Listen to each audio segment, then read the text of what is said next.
Welcome back for another book review. Today we are talking about this one. So this is Dream Magic, Change Your Reality Through the Liminal World of Sleep by Robin something. So as the title would suggest, this goes over a lot of dream stuff. It goes over like the lucid dreaming, it goes over a bit of nightmares, trying to do a little bit into like deity work and ancestor work and, you know, like signs and things and interpreting your dreams. There's quite a bit in here. There is meditations, there's crystal grids, there's spells, there's teas, there's all sorts of stuff in here. I gave it a 3. I don't think it's really helpful for our life, but maybe it will be for other people. I personally went into this with the hope of it would either be kind of beneficial for me or my husband, because we are like polar opposites. I remember pretty much every dream I have. I think there's a lot of symbolism and meaning to them, and there's quite a few of them that I cannot crack the code. I know it means something, it's recurrent, still can't figure it out because it's not the exact same, where it's like, but I have the same dream. It's like, no, I don't. I have the same theme of it, I have the same general stuff, but it's not the exact same. And like in my noticing of things, a lot of the stuff like this book talks about does not apply. Like I don't really ever have very many conversations in dreams. It's a very like inner monologue situation. And it's a lot of situational just awareness kind of a thing, rather than like conversations or like, wow, that's really in your face. Like it's not. So like I was hoping it would help me maybe to understand my dreams, to decode these things, because I've been tracking them for years now and I've talked about it with hubby many a time and we can't figure it out. And then also for him, he doesn't really remember his dreams and is, despite I have slept next to him for years, I did decide that I wanted to stay married, so I stopped doing that because he's a monster asleep. Like it's one of those things where it's like, I don't know what happens, because like anytime I've checked on him, years, he's not moving and yet somehow creates a tornado of blankets. And I do remember when we were first together the first few years, like I would be fighting for my life to maintain a single blanket. Like at one point our bed had close to 30 blankets on it at night, and I would still be at the end of the night fighting for my life to keep the sheet because all of the others are gone. Because he'll get cold, he reaches over, grabs mine, covers up, gets warm, throws it on the floor on the other side. All night. And so it's like, I never have seen him really awaken doing that. It's very like subtle movement that he does it. And again, even sleeping next to him. And then also, even without me there, he does it all the time. And so it's like, I don't know what the hell, but also like, he really doesn't remember his dreams. It's very rare that he does. So it's hoping maybe there would be something in here for him. But really, it didn't have much for either side of it. Like, it didn't help me. This book didn't help crack the code of what mine mean at all.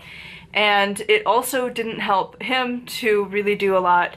These were the most basic stuff. He's tried it before, you know, like, oh, you should meditate before bed or put this dream pillow and like, la la la la, like the usual stuff that we've all probably come across before.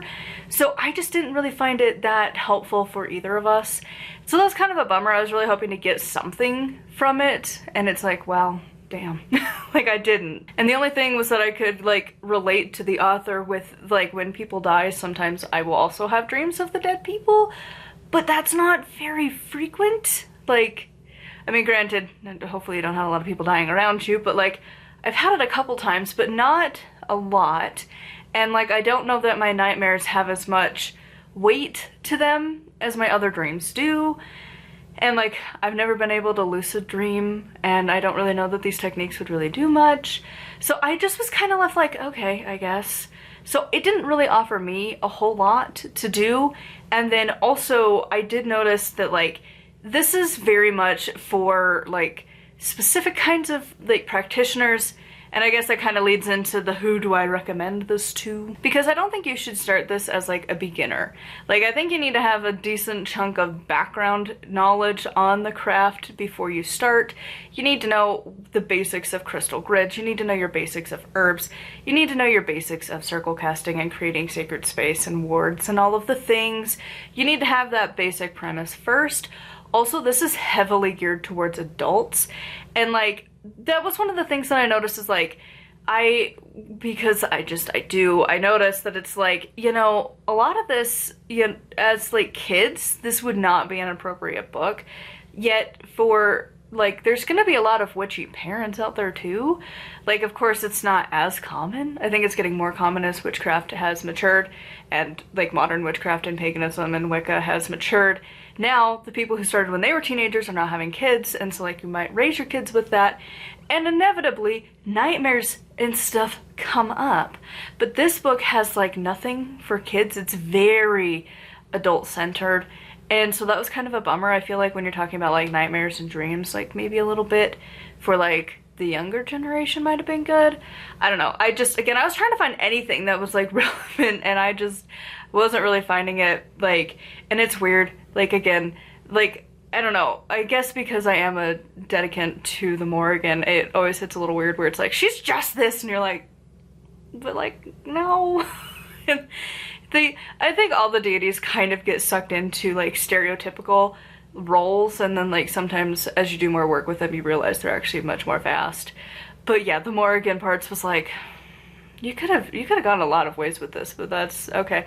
Like, I was trying everything to connect to this book. I just could not find anything worthwhile with it. Maybe you will, that's why I'm leaving it at a 3, but it's like a good 3. It's just I didn't get anything from it at all. And again, I was even keeping other people in mind, and it's like, I don't really know who would need this book. It's not that it's badly written or anything, it's fine.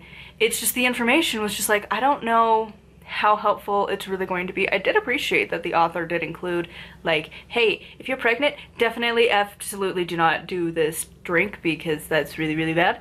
That was nice, but I don't know, I didn't get a whole lot from it. So if you've read this, I would love to know what you got from it in the comments down below. As always, a huge thank you to my patrons. If you want to support me and get access to exclusive content, it's patreon.com/nightwillowcrafts. Make sure to like, comment, and subscribe. I post every single day, and until next time, blessed be.